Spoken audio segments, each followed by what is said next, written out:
បាទជំរាបសួរជួបជាមួយខ្ញុំបាទសុងថងហៃថ្ងៃនេះយើងលើកយកអំពីប្រធានបទទាក់ទងទៅនឹងគោលការណ៍ទូទៅច្បាប់ព្រហ្មទណ្ឌយកមកសិក្សាទាំងអស់គ្នាវីដេអូនេះធ្វើឡើងក្នុងគោលបំណងចែករំលែកចំណេះដឹងទៅកាន់និស្សិតច្បាប់ដោយសារសមត្ថភាពរបស់ខ្ញុំនៅមានកម្រិតអញ្ចឹងចំណេះដឹងក៏នៅមានកម្រិតហើយបើសិនមកមានសំណួរអាចសួរខាងក្រោមខ្ញុំព្យាយាមស្រាវជ្រាវបន្ថែមចឹងកុំឲ្យខាត់ពេលយូរហើយមួយវិញទៀតនឹងជួយ Subscribe Channel YouTube មួយព្រោះវីដេអូបន្តអ្នកទាំងអស់គ្នានឹងអាចសិក្សាមេរៀនបន្តនឹងទៀតចឹងពាក់ព័ន្ធទៅនឹងគោលការណ៍ទូទៅនៃច្បាប់ព្រហ្មទណ្ឌនេះយើងមានមាតិកាដែលត្រូវសិក្សាហ្នឹងចំនួន5ចំណុចធំទី1គឺសញ្ញាណទូទៅនៃនីតិព្រហ្មទណ្ឌទី2សាខានៃនីតិព្រហ្មទណ្ឌទី3ក្រមព្រហ្មទណ្ឌឆ្នាំ2009យើងនិយាយពីការចូលជាធរមានទី4គឺក្រមព្រហ្មទណ្ឌឆ្នាំ2009យើងនិយាយពីការអនុវត្តហើយនឹងចំណុចទី5រចនាសម្ព័ន្ធក្រមព្រហ្មទណ្ឌពាក់ព័ន្ធទៅនឹងសញ្ញាណទូទៅនៃនីតិព្រហ្មទណ្ឌនៅក្នុង slide ទី3សញ្ញាណទូទៅនេះយើងសិក្សាថាប្រវត្តិនៃក្រមព្រហ្មទណ្ឌរបស់យើងនឹងកកើតដំបូងបំផុតគឺក្រមកម្ពុជាឆ្នាំ1898មុនសម័យអាណានិគមបារាំងហើយក្រោយមកទៀតយើងមានក្រមខេមរៈដែលបង្កើតនៅឆ្នាំ1924ដែលប្រើនៅក្នុងសម័យអាណានិគមនិយមបារាំងនៅចន្លោះឆ្នាំ1863ដល់ឆ្នាំ1953ហើយក្រមខេមរៈនេះបានធ្វើវិសោធនកម្មនៅឆ្នាំ1959ដែលយើងធ្វើវិសោធនកម្មសម្រាប់ប្រើនៅក្នុងសម័យសង្គមរាស្ត្រនិយមឆ្នាំ1970ដល់ឆ្នាំ1975ហើយក្រោយមកទៀតក្រមព្រហ្មទណ្ឌដែលបារាំងជួយតាក់តែងឲ្យនៅឆ្នាំ1929គឺត្រូវបានកែប្រែសាជាថ្មីនៅឆ្នាំ1959ក្រោយមកទៀតយើងដឹងថាសម័យខ្មែរក្រហមគឺចន្លោះឆ្នាំ1975ដល់ឆ្នាំ1979ឯកសារច្បាប់ផ្សេងៗនោះគឺលែងត្រូវប្រើកុំទៅចោលអស់ហើយក្រោយមកទៀតនៅក្រោយឆ្នាំ1979យើងឃើញមានការបង្កើតច្បាប់ដូចជាក្រឹត្យច្បាប់ចរាចរណ៍ផ្សេងៗហើយនៅក្នុងនោះពាក់ព័ន្ធទៅនឹងក្រមព្រហ្មទណ្ឌនេះយើងឃើញមានក្រឹត្យច្បាប់លេខ01ក្រចចុះថ្ងៃ15ខែ5ឆ្នាំ1980ស្ដីអំពីការកំណត់អង្គការចាត់តាំងតុលាការប្រជាជនបដិវត្តន៍ខេត្តក្រុងអញ្ចឹងយើងចូលមកដល់ slide ទី4នៅក្នុងសញ្ញាណទូទៅនឹងដដែលក្រោយមកយើងឃើញមានក្រឹត្យច្បាប់មួយទៀតក្រឹត្យច្បាប់លេខ2ក្រចចុះថ្ងៃ15ខែ5ឆ្នាំ1980ស្ដីពីការផ្តន្ទាទោសជនក្បត់បដិវត្តន៍និងបណ្ដាទោសផ្សេងៗទៀតហើយយើងមានក្រឹត្យច្បាប់ចុះថ្ងៃ14ខែ6ឆ្នាំ1985ដែលស្ដីពីរបបជីវភាពទណ្ឌិតនិងជនជាប់ឃុំបណ្ដោះអាសន្នយើងមានក្រឹត្យច្បាប់ចុះថ្ងៃទី21/07ចុះខែ21ខែ7ឆ្នាំ1985ស្ដីពីការបង្កើតតុលាការប្រជាជនកំពូលនិងមហាអัยការអមតុលាការប្រជាជនកំពូលក្រោយមកឃើញមានក្រឹត្យច្បាប់ចុះថ្ងៃទី12ខែ3ឆ្នាំ1986ស្ដីពីការចាប់ខ្លួនឃាត់ខ្លួនឃុំខ្លួនបណ្ដោះអាសន្នការដោះលែងការឆែកឆេរសម្ភារៈវត្ថុនិងខ្លួនបុគ្គលចូលមកដល់ slide ទី5យើងស្ថិតនៅក្នុងសញ្ញាណទូទៅដដែលយើងឃើញមានក្រឹត្យច្បាប់អនុក្រឹត្យមានអនុក្រឹត្យស្ដីពីចរាចរណ៍ផ្លូវគោកចុះថ្ងៃ21មិថុនាឆ្នាំ1984ក្រឹត្យច្បាប់លេខ04ក្រចចុះថ្ងៃ12ខែ8ឆ្នាំ1981ស្ដីពីបទល្មើសយោធាលក្ខនឹងលក្ខហើយនៅសម័យអ៊ុនតាក់ឆ្នាំ1991ដល់ឆ្នាំ1993យើងឃើញថាច្បាប់ព្រហ្មទណ្ឌអន្តរកាលនិងច្បាប់ស្ដីពីស្ថានទម្ងន់ទោសនៃបទឧក្រិដ្ឋដែលត្រូវបានអនុម័តនៅឆ្នាំ2002ហ្នឹងក៏បានបង្កើតចេញមកហើយនៅឆ្នាំ2007យើងឃើញក្រមនីតិវិធីព្រហ្មទណ្ឌក៏បានលេចចេញជារូបរាងមកដែរហើយជាចុងក្រោយនេះឃើញឆ្នាំ2009យើងបង្កើតក្រមព្រហ្មទណ្ឌដែលនាំឲ្យច្បាប់ព្រហ្មទណ្ឌអន្តរកាលនិងច្បាប់ស្ដីពីស្ថានទម្ងន់ទោសនៃបទឧក្រិដ្ឋឆ្នាំ2002ហ្នឹងត្រូវនិរិះគន់ទាំងស្រុងចឹងពាក់ព័ន្ធទៅនឹងការនិរិះគន់នេះគឺមានបញ្ញត្តិនៅមាត្រា671នៃក្រមព្រហ្មទណ្ឌចឹងដើម្បីមើលអំពីការនិរិះគន់នេះយើងសិក្សាទៅលើមាត្រា671ទាំងអស់គ្នាទៅមើលទាំងអស់គ្នា មាត្រា671និរិះគនឹងអនុភាពនៃបទបញ្ញត្តិព្រហ្មទណ្ឌពីមុនអញ្ចឹងមាត្រា671នេះបានបញ្ញត្តិថាច្បាប់និងបទបញ្ញត្តិព្រហ្មទណ្ឌពីមុនដែលបានកំណត់ដោយខាងក្រោមនេះត្រូវបាត់បង់អានុភាពចាប់ពីថ្ងៃដែលក្រមនេះត្រូវបានអនុវត្ត1រាល់បទបញ្ញត្តិព្រហ្មទណ្ឌមុនឆ្នាំ1992 2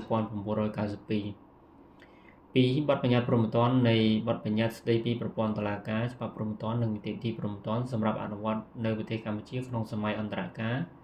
ចុះថ្ងៃទី10កញ្ញាឆ្នាំ1992 3ច្បាប់ស្តីពីស្ថានទម្ងន់ទោសនៃបទឧក្រិដ្ឋដែលត្រូវបានប្រកាសឲ្យប្រើដោយព្រះរាជក្រមលេខ នស រកម /0102/004 ចុះថ្ងៃ7មករា2002បទបញ្ញត្តិនៃច្បាប់ផ្សេងទៀតដែលមានអានុភាពនៅពេលក្រមនេះត្រូវ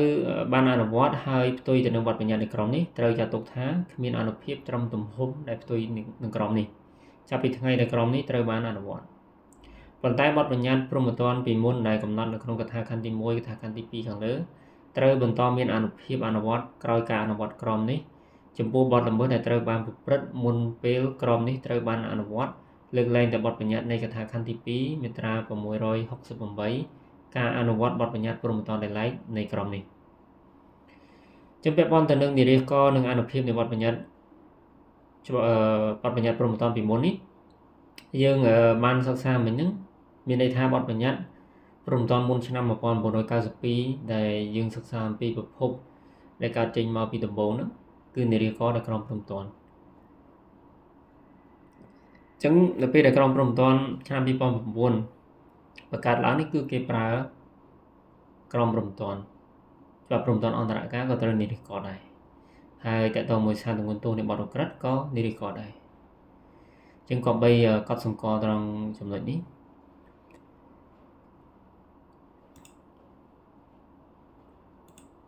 យើងចូលមកដល់ slide ទី7និយាយអំពីសាខានៃនីតិព្រហ្មទណ្ឌចឹងការសិក្សានីតិព្រហ្មទណ្ឌនេះគឺមានសាខាច្រើនដែលយើងត្រូវសិក្សាមានន័យថាមាននីតិច្រើនដែលយើងត្រូវសិក្សាហើយការសិក្សានេះវាជំរុញក៏ដូចជាពន្លឿនការយល់ដឹងអំពីនីតិព្រហ្មទណ្ឌរបស់យើងនេះឲ្យកាន់តែរីកចម្រើនជាមានដូចជានីតិព្រហ្មទណ្ឌទូទៅនីតិព្រហ្មទណ្ឌពិសេសនីតិព្រហ្មទណ្ឌអនីតិជន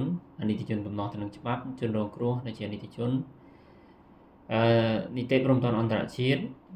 តនវិទ្យាចាត់វិទ្យាសង្គមវិទ្យាឧក្រិដ្ឋវិទ្យាឧក្រិដ្ឋនិច្ឆ័យពន្ធនាគារសាស្ត្រជាដើមយើងចូលមកដល់ slide ទី8យើងនិយាយអំពីការចូលជាធរមាននៃក្រមព្រហ្មទណ្ឌឆ្នាំ2009ចឹងយើងដឹងថាក្រមព្រហ្មទណ្ឌយើងត្រូវបានប្រកាសឲ្យប្រើដោយព្រះរាជក្រមលេខ នស /រកម /1109/022 ចុះថ្ងៃទី30ខែវិច្ឆិកាឆ្នាំ2009ដែលមាន672មាត្រាចែកជា6កន្ធៃហើយការចូលជាធរមាននៃក្រមព្រហ្មទណ្ឌនេះបើយើងផ្អែកទៅលើមាត្រា93ថ្មីរដ្ឋធម្មនុញ្ញឆ្នាំ1993យើងឃើញថានៅក្នុងរដ្ឋធម្មនុញ្ញគឺនិយាយអំពីការចូលជាធរមាននៃច្បាប់អញ្ចឹងច្បាប់ព្រហ្មទណ្ឌក្រមព្រហ្មទណ្ឌក៏យករដ្ឋធម្មនុញ្ញយកមកអនុវត្តដូចគ្នាអញ្ចឹង10ថ្ងៃនៅរាជធានីភ្នំពេញអញ្ចឹងថ្ងៃទី10ខែធ្នូឆ្នាំ2009គឺចូលជាធរមាននៅរាជធានីភ្នំពេញ20ថ្ងៃនៅទូទាំងប្រទេសអញ្ចឹងថ្ងៃទី20ខែធ្នូឆ្នាំ2009គឺចូលជាធរមាន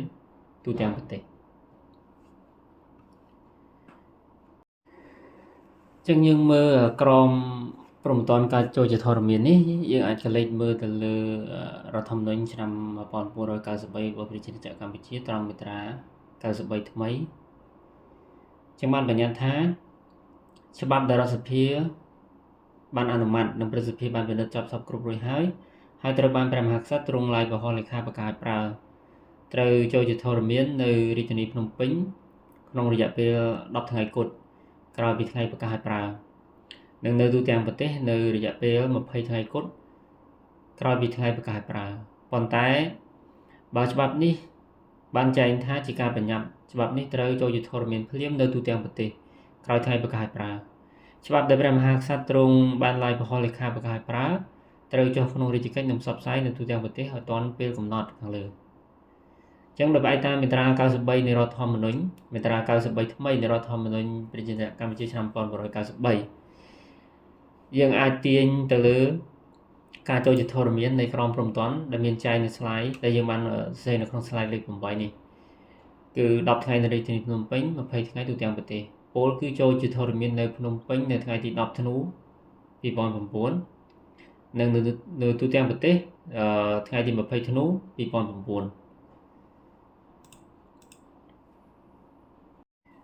យើងចូលមកដល់ slide លេខ10និយាយអំពីការអនុវត្តក្រមព្រំប្រទានឆ្នាំ2009អញ្ចឹងការបរិច្ឆេទអនុវត្តនៃក្រមព្រំប្រទានគឺផ្អែកតាមមាត្រា672នៃក្រមព្រំប្រទានដែលបានបញ្ញត្តិថាកន្ថៃទី2បញ្ញត្តិទូទៅមាត្រា1ដល់មាត្រា182ត្រូវអនុវត្តភ្លាមក្រោយការចូលជាធរមានអនុវត្តនៅរាជធានីភ្នំពេញចាប់ពីថ្ងៃទី10ធ្នូឆ្នាំ2009ហើយអនុវត្តទូទាំងប្រទេសចាប់ពីថ្ងៃទី20ធ្នូឆ្នាំ2009ហើយចំពោះកន្ថៃផ្សេងទៀតដែលមានកន្ថៃ2ដល់កន្ថៃ6ដែលយើងអាចនិយាយយ៉ាងខ្លីថាបទបញ្ញត្តិផ្សេងក្រៅពីកន្ថៃទី1គឺត្រូវអនុវត្តមួយឆ្នាំក្រោយពេលចូលជាធរមានពលគឺអនុវត្តនៅរាជធានីភ្នំពេញចាប់ពីថ្ងៃទី10ធ្នូ2010ហើយអនុវត្តទូទាំងប្រទេសថ្ងៃ20ធ្នូ2010ចឹងយើងទៅមើលមាត្រា672ទាំងអស់គ្នាដើម្បីយល់អំពីអត្ថន័យនៃការអនុវត្តការបរិច្ឆេទនៃការអនុវត្តក្រមព្រំប្រទានឆ្នាំ2009ចឹងនៅ slide លេខ11មាត្រា672ការអនុវត្តក្រមនេះយើងយកចេញពីក្រមព្រំប្រទានចឹងបានបញ្ញត្តិថាលើកលែងតែបទបញ្ញត្តិទូទៅនៃកន្ថៃទី1បទបញ្ញត្តិទូទៅនៃក្រមនេះដែលត្រូវយកទៅអនុវត្តភ្លាមក្រោយការចូលជាធរមាននៃក្រមនេះបទបញ្ញត្តិដទៃទៀតត្រូវយកទៅអនុវត្តរយៈពេល1ឆ្នាំក្រោយការចូលជាធរមាននៃក្រមនេះអញ្ចឹងចម្ងល់ប្រកាសជាឆ្ងល់ទៀតថាហេតុអីក្រមចាំបាច់អនុវត្តមុនក្រោយកន្ថៃ1ហើយនិងកន្ថៃ2 3 4 5 6ហ្នឹងចាំបាច់អនុវត្តនៅមានកន្ថៃ1អនុវត្តមុនកន្ថៃផ្សេងទៀតអនុវត្តទៅតាមក្រោយទៀតអញ្ចឹងនៅត្រង់នេះគឺពាក់ព័ន្ធទៅនឹងមាត្រា672នេះវាអាស្រ័យទៅលើភាពចាំបាច់នៃការអនុវត្តកន្ថៃទី1នៃក្រមព្រំប្រទានអញ្ចឹងការចូលជាធរមាននិងការអនុវត្តនៃក្រមព្រំប្រទានគឺផ្អែកទៅតាមមាត្រា671និង672ហើយនឹងរដ្ឋធម្មនុញ្ញមាត្រា93ថ្មីនៃរដ្ឋធម្មនុញ្ញកម្ពុជាឆ្នាំ1993អញ្ចឹងយើងនិយាយមកដល់ការអនុវត្តថាតើហេតុផលអីចាំបាច់មានការអនុវត្តកន្ថៃទី1មុនកន្ថៃផ្សេងទៀតគឺចំពោះកន្ថៃទី1នៃក្រមព្រំប្រទាននេះយើងហៅថាជាគោលការណ៍បទបញ្ញត្តិទូទៅដែលត្រូវយកមកអនុវត្តមុនកន្ថៃ2រហូតដល់កន្ថៃទី6ដោយសារតែក្រមព្រំប្រទានត្រូវបានចាត់ទុកជាច្បាប់ទូទៅហើយក៏មានច្បាប់ផ្សេងទៀតដែលត្រូវយកមកអនុវត្តទន្ទឹមនឹងក្រមព្រំប្រទានដែរដែលមានច្បាប់ដោយឡែកមួយចំនួនឧទាហរណ៍ដូចជាច្បាប់ស្តីពីព្រៃឈើច្បាប់ស្តីពីជលផលច្បាប់ស្តីពីរបបសារព័ត៌មានជាដើមដែលត្រូវយកគោលការណ៍ទូទៅនៃក្រមព្រំប្រទានយកទៅប្រើពលគឺបើសិនបើអត់មានគោលការណ៍ទូទៅដែលចែងនៅក្នុងច្បាប់ដោយឡែកនោះទេគឺគេយកគោលការណ៍ទូទៅដែលចែងក្នុងកន្ថៃ1នៃក្រមព្រំប្រទានយកទៅអនុវត្តដែលមានន័យថាប្រសិនបើច្បាប់ដែលឡែកឬក៏ច្បាប់ដែលមានចរិតលក្ខណៈពិសេសអត់មានបញ្ញត្តិអំពីបទបញ្ញត្តិទូទៅទេគឺយកគោលការណ៍ទូទៅដែលចែងក្នុងកន្ថៃ1ក្រមព្រំប្រទានយកទៅអនុវត្តម្យ៉ាងវិញទៀតយើងក៏លេខទៅមើលមាត្រា668ក៏បានបញ្ញត្តិអំពីការអនុវត្តបទបញ្ញត្តិព្រំប្រទានដោយឡែកដែលនៅជាធរមានដែលត្រូវអនុវត្តដោយអនុលោមទៅតាមច្បាប់និងបទបញ្ញត្តិព្រំប្រទានទាំងនោះប៉ុន្តែករណីដែលទំនាស់រវាងច្បាប់និងបទបញ្ញត្តិព្រំប្រទានដោយឡែកនិងបទបញ្ញត្តិនៃក្រមព្រំប្រទានគឺត្រូវអនុវត្តដោយអនុលោមទៅតាមវិធានដែលមានចែងនៅក្នុងកន្ថៃទី1ដែលនិយាយអំពីបទបញ្ញត្តិទូទៅនៃក្រមព្រំប្រទានលើកលែងតែច្បាប់ព្រំប្រទានដែលមានចរិតលក្ខណៈពិសេសចឹងកន្លែងនោះគឺចែងច្បាស់បើសិនបើគោលការណ៍ទូទៅនៃច្បាប់ដោយឡែកឬក៏ច្បាប់ដែលមានចរិតលក្ខណៈពិសេសអត់មានចែងគឺគេយកគោលការណ៍ទូទៅដែលចែងនៅក្នុង ក្រមព្រហ្មទណ្ឌនៅក្នុងកន្ធីមួយហ្នឹងយកទៅអនុវត្តហើយមួយវិញទៀតយើងអាចមើលមាត្រា670ក៏បានបញ្ញត្តិអំពីការពន្លាតការអនុវត្តកន្ធីទី1ដែលនិយាយពីបទបញ្ញត្តិទូទៅនៃក្រមព្រហ្មទណ្ឌនេះដែលត្រូវយកអនុវត្តគ្រប់បទបញ្ញត្តិព្រហ្មទណ្ឌដោយឡែកដទៃទៀតលើកលែងតែមានបទបញ្ញត្តិផ្សេងចែងផ្ទុយពីនេះអញ្ចឹងមាត្រា670ក៏បាននិយាយដែរសួរទៀតថាហេតុផលអីចាំបាច់ធ្វើអញ្ចឹងភាពចាំបាច់អីអញ្ចឹងភាពចាំបាច់នៃការអនុវត្តកន្ធីទី1បទបញ្ញត្តិទូទៅនៃក្រមព្រហ្មទណ្ឌវាគឺជាការជំរុញឲ្យច្បាប់ព្រហ្មទណ្ឌដែលឡែកឬជាច្រើនឧទាហរណ៍ដូចជាច្បាប់ស្តីពីព្រៃឈើជលផលធ្វើយ៉ាងណាឲ្យច្បាប់ទាំងអស់ហ្នឹងអនុវត្តទៅឲ្យមានប្រសិទ្ធភាពស្របទៅតាមគោលការណ៍រួមមួយហើយជួយសម្រួលទៅដល់ការអនុវត្តច្បាប់នៅនីតិវិធីនៅក្នុងក្រមនីតិវិធីព្រហ្មទណ្ឌឆ្នាំ2007របស់យើងព្រោះក្រមនីតិវិធីគឺចេញមុនក្រមសារធាតុគឺចេញក្រោយចេញនៅឆ្នាំ2009អញ្ចឹងដើម្បីដោះស្រាយបញ្ហាបន្ទាន់ទាំងអស់នោះគឺច្បាប់បានបញ្ញត្តិឲ្យកន្ធីមួយនេះអនុវត្តមុនកន្ធីផ្សេងទៀតពលគឺដើម្បីឲ្យក្រមនីតិវិធីហ្នឹងគឺអនុវត្តទៅបានរលូនហើយធ្វើយ៉ាងណាឲ្យមានភាពឆាប់រហ័សឲ្យវាស្របទៅតាមកំណែទម្រង់នីតិកម្មកម្ពុជាដើម្បីធានាយ៉ាងណាហ្នឹងឲ្យមានការអនុវត្តហ្នឹងស្របគ្នាបានឆាប់រហ័សហើយមុខងារសំខាន់ដែលចែងនៅក្នុងហ្នឹងក៏មានដែរដូចជាការការពារសិទ្ធិសេរីភាពកិត្តិយសសេចក្តីថ្លៃថ្នូរផលប្រយោជន៍ស្របច្បាប់របស់ប្រជាពលរដ្ឋហើយជាពិសេសហ្នឹងគឺផលប្រយោជន៍សាធារណៈហើយផងដែរនៅក្នុងក្រមហ្នឹងហើយនឹងក្រមសារធាតុនិងក្រមនីតិវិធីហ្នឹងក៏មានគោលដៅនិងចក្ខុវិស័យផ្សេងទៀតដូចជាស្ដារនីតិសម្បទារបស់ជនល្មើសក៏ដូចជាទប់ស្កាត់បញ្ឈប់បង្ការនៅការប្រព្រឹត្តបទល្មើសផ្សេងទាំងបច្ចុប្បន្នហើយនិងអនាគតធ្វើយ៉ាងណាធានារបៀបរៀបរយសណ្ដាប់ធ្នាប់សាធារណៈហ្នឹងឲ្យមានស្ថិរភាពឲ្យសង្គមមួយនេះគឺមានភាពយុត្តិធម៌ហើយធ្វើយ៉ាងណាដើម្បីឲ្យតនដិតដែលប្រព្រឹត្តបទល្មើសហ្នឹងគាត់ធ្វើសមាហរណកម្មដើម្បីឲ្យគាត់កែប្រែខ្លួនទៅអាចចូលទៅរួមរស់នៅក្នុងសង្គមវិញបាន